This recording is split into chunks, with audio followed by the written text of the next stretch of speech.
Selamat pagi, salam kenal Bapak Ibu yang saya hormati. Saya Fuad Ansori, dosen dari Departemen Patologi Klinik dan Kedokteran Laboratorium, Fakultas Kedokteran, Kesehatan Masyarakat dan Keperawatan, Universitas Gadjah Mada.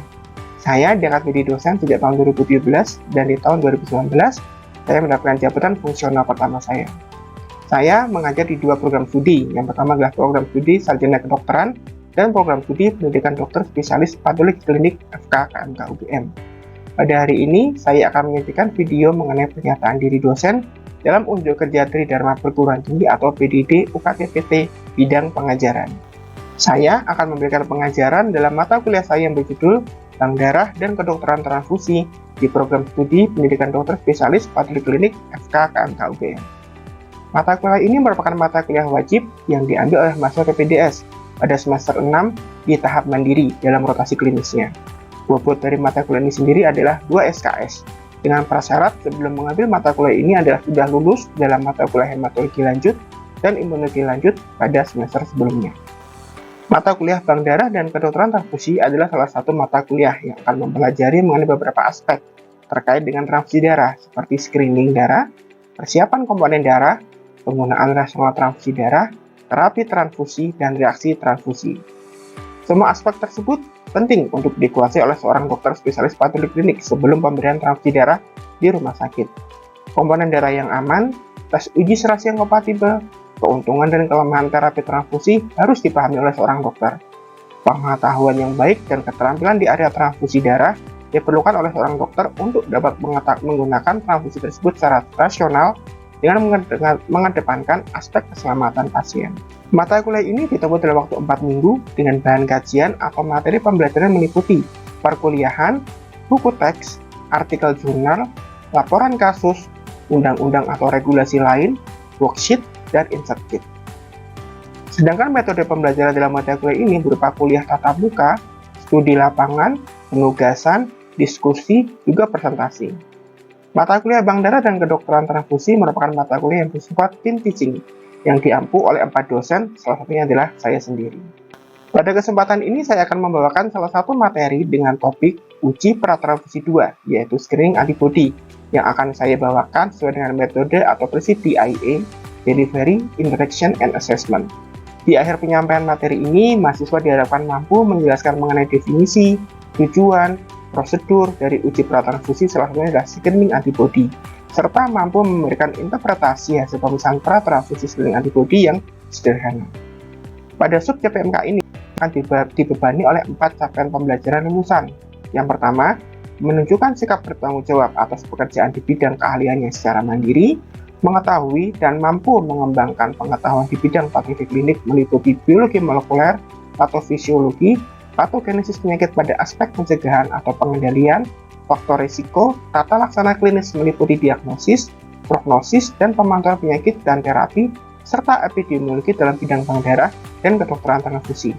Yang ketiga, memiliki pengetahuan pemeriksaan laboratorium meliputi metode pemeriksaan dan prinsip pemeriksaan laboratorium dalam bidang bank darah dan kedokteran transfusi.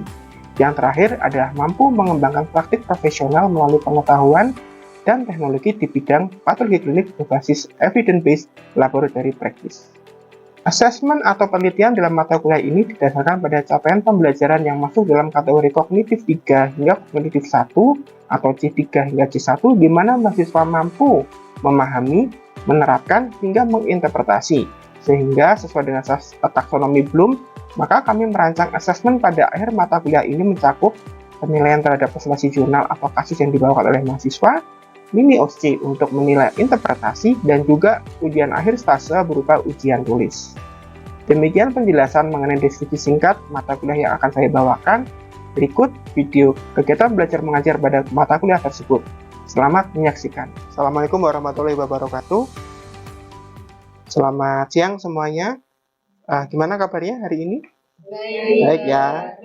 Tadi udah jaga di sana. Hari ini kita kuliah dulu. Oke?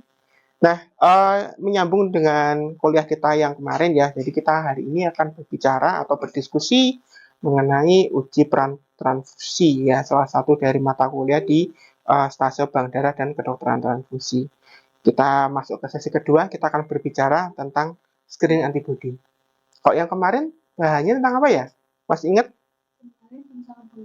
tentang penggolongan darah ya. Jadi saya ingat kembali bahwa uji pratransfusi itu ada 3. Ada yang pertama adalah golongan darah, yang kedua adalah screening antibody, yang ketiga adalah uji cocok serasi atau cross match. Kita yang kedua dulu, screening antibody. Nah, nanti kita akan berbicara mengenai apa itu screening antibody, tujuannya seperti apa, prosedurnya seperti apa, bagaimana cara menginterpretasi, dan tindak lanjutnya seperti apa. Kita akan berbicara mengenai sederhana dulu. Oke, nah saya akan mulai dari ilustrasi kasus dulu ya, sebagai bahan diskusi. Mungkin dokter Regia, mungkin bisa dibacakan. Ilustrasi kasus, seorang laki-laki berusia 25 tahun datang ke rumah sakit dengan keluhan lemas, pusing, dan berencana transfusi rutin setiap 2 minggu sekali. Pasien terdiagnosis thalassemia mayor sejak berusia 6 tahun. Pasien rutin kontrol ke polihemato-onkologi anak setiap 1 kali per bulan. Pasien saat ini mengkonsumsi Veriprox 211. Pemeriksaan lab HB 4,6 gram per desiliter. Dari hasil pemeriksaan penggolongan darah, metode forward anti-A positif 4, anti-B positif 4, metode reverse sel A negatif, sel B negatif, sel O negatif, dan autokontrol negatif. Untuk pertanyaannya, apa golongan darah pasien ini? AB. Kenapa AB? Karena anti-A positif, anti-B positif, sedangkan sel A dan sel B negatif. Sel A dan sel B negatif. Oke, sekarang makasih ya Dr. Sarah ya. Kita berhenti dulu di pertanyaan nomor 1. Golongan darah ini sambil kita mengingat-ingat materi yang kemarin. Jadi tadi sudah dijelaskan sama Dr. Regia, ada forward, ada reverse ya, ada forward, ada reverse. Yang forward untuk mendeteksi apa? Untuk mendeteksi sel antigen di permukaan sel. Jadi artinya kalau anti-A positif, anti-B positif, dia berarti ada antigen A dan antigen B. Dia ada antigen A dan antigen B di permukaan eritrosit. Sedangkan kalau kita lihat reverse-nya ya, sel A, sel B, sel O, dia negatif semua. Artinya gimana? Di plasmanya tidak mempunyai anti-A maupun anti-B. Autokontrol negatif. Oke ya. Jadi dari ini kita tahu bahwa ketika forward grouping, kesimpulan golongan darahnya apa? AB. Kesimpulan dari reverse groupingnya apa? AB. Golongan darah apa yang dia tidak mempunyai antibodi A maupun antibodi B? AB. Golongan darah AB ya. Jadi kesimpulannya pada pasien ini golongan darahnya adalah AB ya. Dari forward, dari reverse. Jadi cara menginterpretasinya seperti itu ya. Jadi kalau besok kalian ujian mau besok juga mau ngeluarin hasil, itu kita lihat step by stepnya. Forward typingnya seperti apa, reverse typingnya seperti apa, baru kita berikan kesimpulan ya. Karena ada suatu kondisi di mana tidak pas atau tidak sesuai antara forward sama reverse. Nanti kita akan berbicara itu di materi berikutnya ya tentang diskrepansi ABO. Nah, pertanyaan yang kedua, monggo Dr. Regia. Unit penyedia darah menyediakan PRC leukodepleted dengan golongan darah yang sama. Seberapa yakin Anda bahwa tidak akan ada reaksi pasca transfusi terkait golongan darah? Oke, ada yang bisa menjawab? Jadi ceritanya pasien kan golongan darahnya AB ya. Kalau ada AB, pasti dari unit pengelola darah kan pasti akan menyediakan golongan darah yang sama, ya kan? AB juga. AB dari donornya, resipiennya AB. Mau ditransfusi nih. Nah, kira-kira akan terjadi reaksi nggak? Bisa dokter, bisa terjadi reaksi. Bisa. Kenapa? Izin jawab dokter, karena yang baru dilakukan penggolongan darah masih sistem APO, ya. Belum dilakukan penggolongan darah resus. Oke, tepat sekali ya. Jadi di sini bahwa ketika kita sudah melakukan golongan darah, pengujian atau pemeriksaan golongan darah, kita baik di donor maupun di pasien, itu belum tentu kedua darah ini cocok untuk kita transfusikan. Nah, salah satu yang harus kita lakukan adalah uji pratransfusi ini, yang step nomor 2, yaitu adalah screening antibody. Oke. Sekarang kita lihat dulu apa itu screening antibody ya. Ya, ini tadi saya mengingatkan aja bahwa namanya uji pratransfusi adalah terdiri dari penggolongan darah, screening antibody, dan uji cocok serasi. Apa tujuannya? Tujuan dari uji pratransfusi ada 2. Untuk meningkatkan safety pasien. Yes, safety dan juga dan efikasi. Ya. Jadi cuma ada 2 itu. Makanya kita uji peran transfusi itu sangat penting dan mandatori dilakukan di setiap kali kita mau transfusi. Nah, kita berbicara tentang antibodi sekarang ya. Antibodi itu dalam tubuh kita yang terkait dengan sistem golongan darah. Tadi kan berbicara antigen, kalau sekarang antibodi. Antibodi itu ada dua, ya. Antibodi yang sifatnya alamiah dan non alamiah. Naturally occurring, ada yang dia immune stimulated. Kalau kita berbicara mengenai yang alamiah, itu umumnya adalah sifatnya atau dia dari kelas IgM. Kalau IgM lengannya ada 5, ya, sehingga dia akan sangat mudah mengaglutinasi. Jadi kalau ada terjadi aglutinasi itu sangat mungkin adalah IgM, bukan dari yang subtipe yang lain, antibodi yang lain. Kemudian yang kedua, karakteristik yang kedua adalah dia bereaksi optimal pada suhu dingin, umumnya. Jadi kalau kita melihat ada sampel berpasir, ya apa anunya kita, bayangan kita, IHA ya, ada di situ adalah peran antibodi di situ, autoantibodi.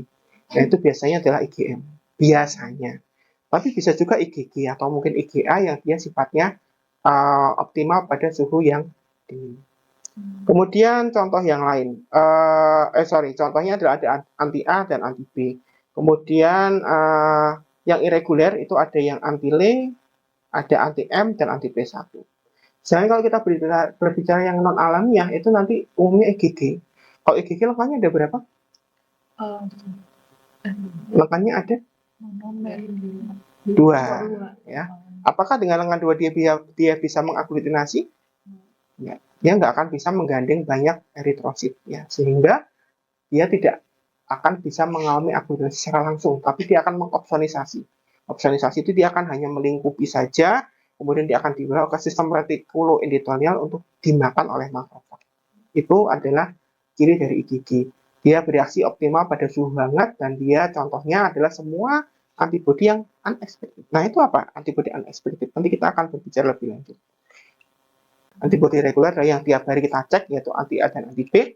Irregular adalah yang selain anti A dan anti B. Nah, ini sebagai contoh ada yang digambar sebelahnya, yang dimana antibodi yang reguler tadi yang sistem darah ABO, ya, sedangkan yang lain itu adalah unexpected antibody. Kenapa sih unexpected? Karena kita nggak bisa ngecek itu sebenarnya. Nggak terbiasa dan nggak reguler untuk ngecek ini. Maka kita sebut dengan irregular antibody. Ya, oke? Nah, sekarang kita masuk ke uji pratransfusi. Sekarang ini antibody. Kemarin sudah golongan darah, sekarang ini antibody. Jadi, karena ada antibody yang tidak unexpected tadi atau irregular tadi, sehingga seharusnya kita sudah bisa atau seharusnya kita melakukan identifikasi terhadap antibody tadi kan, betul ya? Ya. Tapi apakah kalian bisa melakukan 354 cek antibody tadi? Bisa bayangin kan? Jadi satu orang itu kalian cek satu persatu antibodinya, gitu kan, ada apa aja kan tidak mungkin. Sehingga kita melakukan namanya screening antibody. Screening artinya kita hanya melakukan penapisan saja, kita nggak melakukan semua antibody kita deteksi. Ya. Sehingga nanti kita ingin mendeteksi antibody-antibody yang muncul secara tidak terduga atau unexpected dan juga berpotensi menimbulkan reaksi imunologi terhadap sel darah merah atau kita sebut dengan clinically significant. Nah, kenapa signifikan? Karena dia akan bereaksi terhadap eritrosit tersebut menimbulkan reaksi hemolitik atau cah selnya. Seperti kita ketahui ada beberapa kondisi di mana kita bisa melihat ya kondisi ini pada kondisi inkompatibilitas transfusi dan juga hemolytic disease of newborn. Ya, pernah dengar ya IHA tadi sama juga. Ya, oke. Nah, unexpected antibody tadi ternyata secara normal tuh pada orang yang sehat itu nggak ditemukan hanya sekitar 0,3 sampai 2% saja. Jadi ya artinya apa? Kalau kita mau nyari deteksi satu persatu ya akan sangat istilahnya muspro ya. Sangat-sangat tidak, akan sangat sia-sia. Cost efektifnya akan sangat tinggi. Sehingga, tapi dia berpotensi menimbulkan reaksi tadi. Jadi kita harus hati-hati juga. Nah, umumnya timbul karena riwayat paparan. Nah, riwayat paparan ini yang habis hamil siapa? Nah, harusnya semuanya udah pernah hamil ya. Itu, ingatlah bahwa janin yang kalian kandung, separuhnya adalah punyanya ayah, gen secara genetik. Sehingga otomatis kalian sudah terpapar oleh gennya suami kalian sendiri, sehingga apa di tubuh kalian sudah ada antibody irreguler. Itulah kenapa pada donor darah apa yang ini yang sudah pernah hamil atau paham ya? Oke, ada pertanyaan sampai di sini? Belum? Oke, kita. Nah, kemudian kita lanjutkan ke pemisahan screening antibody itu sendiri seperti apa ya? Tadi berarti tujuannya tadi sudah tahu ya bahwa sebenarnya dia adalah memiliki tujuan untuk mencari atau mendeteksi antibody irregular yang mungkin dia berdampak secara klinis tadi itu ya yang menyebabkan hemolitik. Nah, ini prinsip dari pemisahan screening antibody. Ingat bahwa sama seperti golongan darah, ingat semboyan itu. We test nouns with unknowns. Artinya apa? Kalau kita ingin mengetahui sesuatu yang nggak kita ketahui, maka ujilah dengan sesuatu yang sudah kita ketahui. Oke? Contohnya seperti ini. Tadi kita mau ngecek apa? Mau mencari apa? Deteksi apa? Antibody. Artinya kita butuh antigen yang ada di permukaan sel. Jadi otomatis kita butuh sampel serum, oke? Atau plasma. Kita reaksikan dengan reagen sel yang sudah kita ketahui. Kalau dia bereaksi artinya ada ikatan yang menunjukkan bahwa disitulah ada antibody yang bersesuaian dengan antigen yang ada di permukaan sel. Paham ya? Oke, seperti itu. Nah, dari sini kita tahu bahwa screening antibody itu sebenarnya ditujukan untuk mendeteksi antibody sebenarnya, bukan antigen ya. Antibody ya, antibody. Tapi tidak selalu kita harus lanjutkan dengan deteksi antibody. Nanti kita akan pelajari di selanjutnya. Hasil positif ada aglutinasi, berarti kesimpulannya adalah ada antibody irregular. Ya, clue sebagai atau petunjuk bahwa kita harus lanjut ke identifikasi sebenarnya. Tapi juga kita melihat dari kepositifannya juga. Kadang-kadang OS-nya hanya positif 1, itu juga lemah ya. Artinya mungkin secara klinis nggak bermakna. Kayak gitu. Hasil negatif gimana, Dokter Sarah? Kalau screening antibody-nya negatif, belum tentu tidak terdapat antibody. Ya, jadi kita tidak bisa mengambil kesimpulan. Ketika hasil negatif berarti apakah tidak ada antibody irregular? Belum tentu. Kenapa, Mbak Dokter Ayah?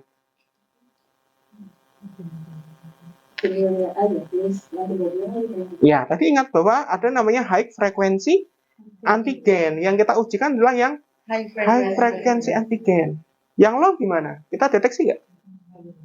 Artinya apa? Ketika hasil negatif belum menjamin bahwa kalian nggak punya antibody irregular. Tapi setidaknya kalian sudah ngecek yang high frekuensinya. Jadi nyicil ayam lah istilahnya gitu. Nyicil ayam. Oke, next kita belajar mengenai kapan kita melakukan antibody screening.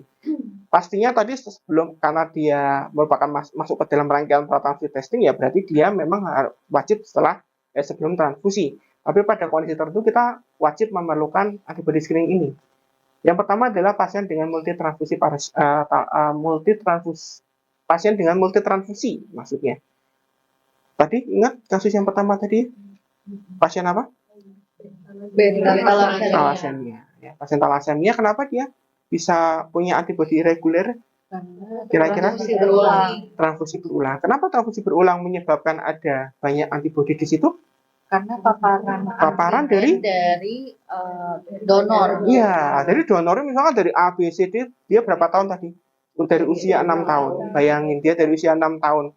Sekarang usianya 25, berarti 19 tahun dia terpapar oleh antigen yang berbeda-beda. Sehingga apa yang terjadi? Pembentukan antibody. Itu disebut dengan alloimunisasi. Antibody namanya adalah alloantibody. Kondisi yang lain adalah reaksi transfusi. Kemudian ada HDFN tadi, IHA. Kemudian ketika kita kok ada kasus kita kasih transfusi red cell kok ternyata HB-nya nggak naik-naik misalnya, jangan lupa kita screening antibody juga.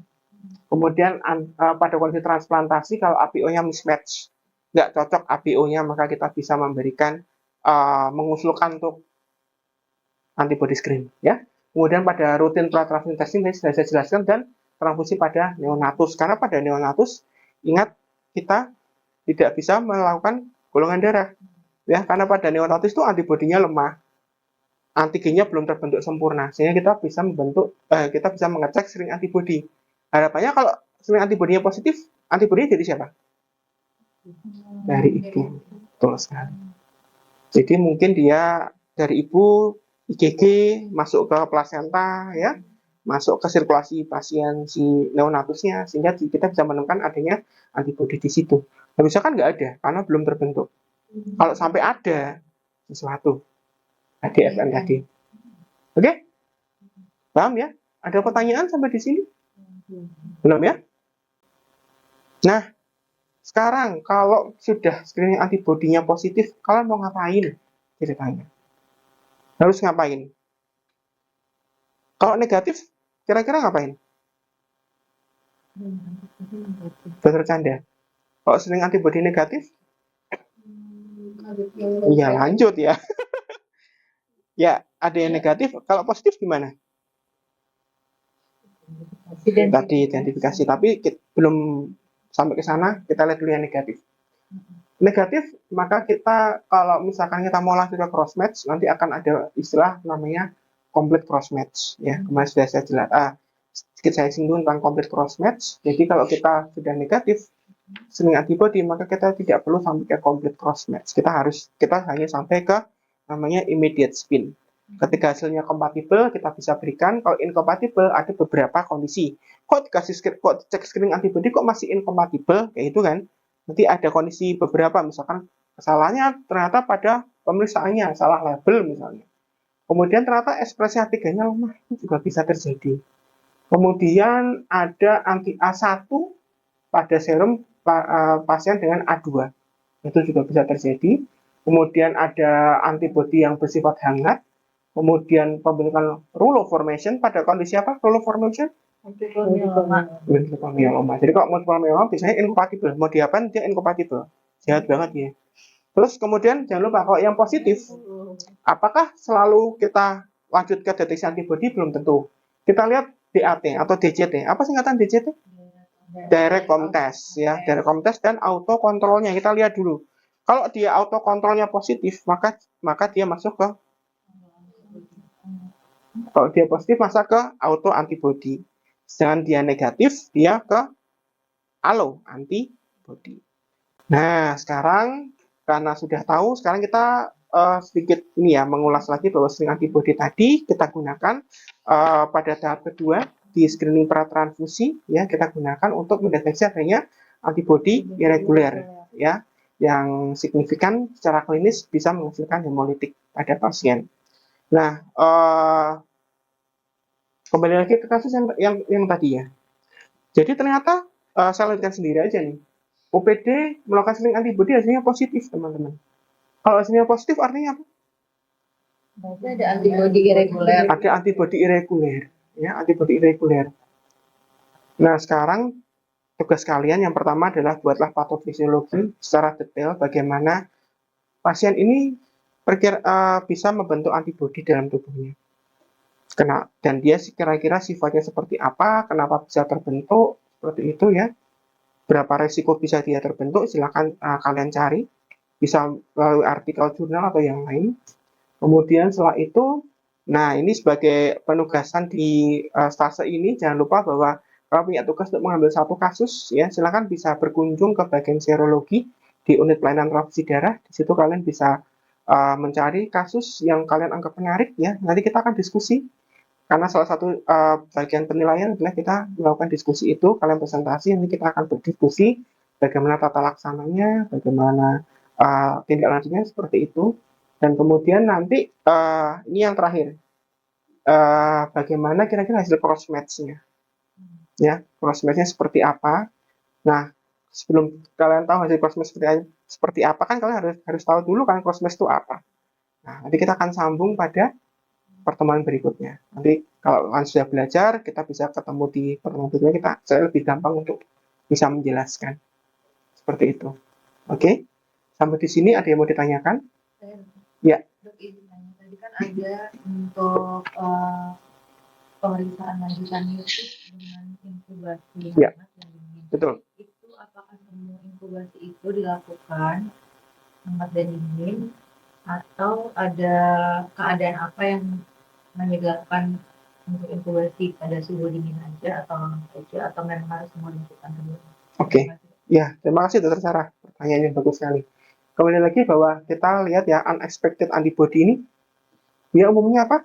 Antibodinya, tipenya IgG, kemudian apa? Dia bereaksi optimal pada suhu hangat. Ya. Jadi kalau misalkan kita ketemu yang suhu dingin, kalau dia suhu hangat, maka dia artinya kan dia secara umum dia akan melakukan aglutinasinya kan pada suhu hangat. Ya. Tapi kalau kita suhunya kita dinginkan, artinya akan terjadi aglutinasi nggak? Nggak akan. Tadi pertanyaan tadi kembali lagi, apakah selalu harus dihangatkan? Ya kan? Apakah selalu diinkubasi? Maka yang harus kita cek apakah dia sifatnya hangat atau sifatnya dingin.